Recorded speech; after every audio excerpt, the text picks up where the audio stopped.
Now we're going to talk about part 2 of the Soldier Family Readiness Group, Soldier Family Readiness Foundations course. Let's talk about the company command team. The SFRG is the commander's responsibility, regardless of volunteer participation. This is one aspect of their Soldier and Family Readiness program. Unit leadership has ultimate responsibility, ensuring their Soldier and Family Readiness program and SFRG is operating effectively and in accordance with the commander's intent and family members' needs. As such, it is highly recommended the commanders and first sergeants work together to provide overall guidance and direction for the SFRG. Now, let's talk about the Command Family Readiness Representative.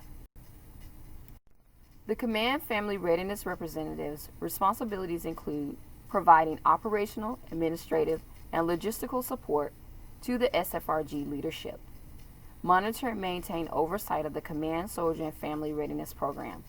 The duties are assigned by the commander.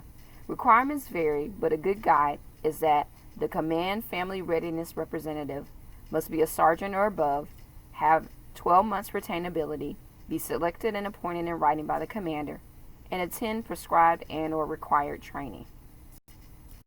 The Command Family Readiness Representative has many responsibilities to include helping commands maintain an active SFRG, maintaining a current email communication roster, informing commanders of known soldier and family issues, and also communicating and coordinating resilience events. Now let's talk about the SFRG leader. The type and scope of the SFRG leader's responsibilities will vary depending upon a number of factors, to include budget, unit needs, command emphasis, unit mission, geographical location, and deployment schedule. The SFRG leader is a volunteer position and implements and executes the commander's vision of the SFRG, but does not act independently of the commander's guidance. SFRG leaders are selected and appointed in writing by the command and are not necessarily the commander's or the first sergeant's spouse. Regular communication between the SFRG leader and the commander or CFRR are a must. SFRG leaders will be privy to sensitive information and must maintain privacy and confidentiality at all times. The SFRG leader will play a vital role in recruiting and retaining volunteers that will support the SFRG. Now let's talk about the position of key contact.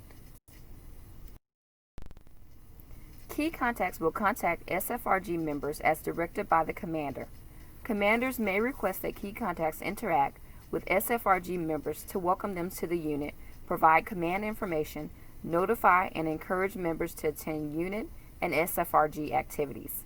The key contact position helps to maintain the contact roster, which is an essential mission of the SFRG per AR 608-1 Appendix J.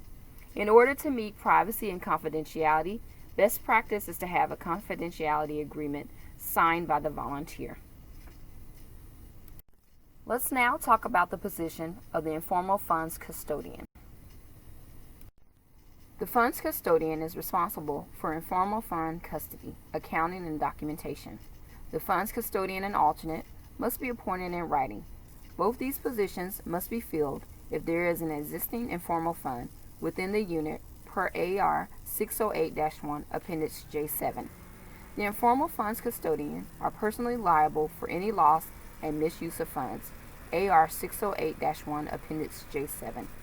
The funds custodian must not be the unit commander, soldier that is scheduled to deploy for more than 30 days within a 12-month period, or the SFRG leader.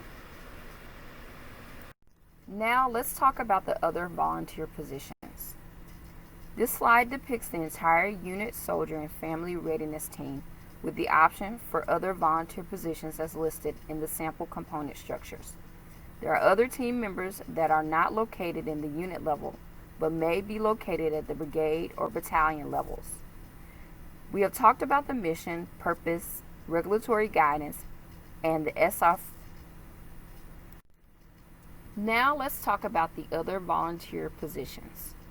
This slide depicts the entire unit, soldier, and family readiness team with the option for other volunteer positions as listed in the sample component structure. There are other team members that are not located at the unit level, but may be located at the brigade and battalion levels. Commanders can create other volunteer positions.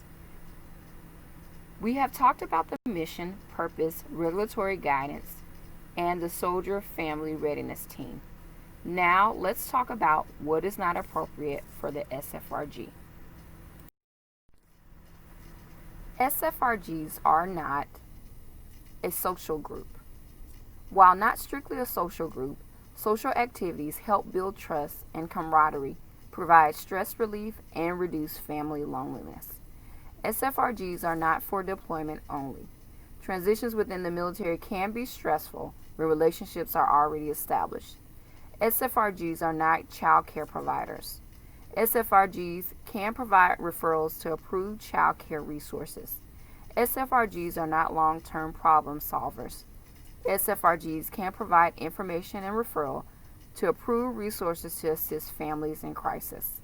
SFRGs are not part of the casualty notification process. The Army has established notification process through Casualty Assistance Office. SFRGs are not fundraisers for unit entities. Fundraising is not a mission essential function of SFRGs. Funds must be used for the SFRG as a whole and are not to be mixed with unit funds. SFRGs are not lending institutions. Lending monies to specific individuals contradicts Army regulations.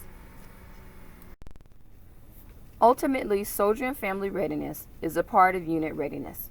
When a unit is soldier and family ready, the soldier can focus on their mission.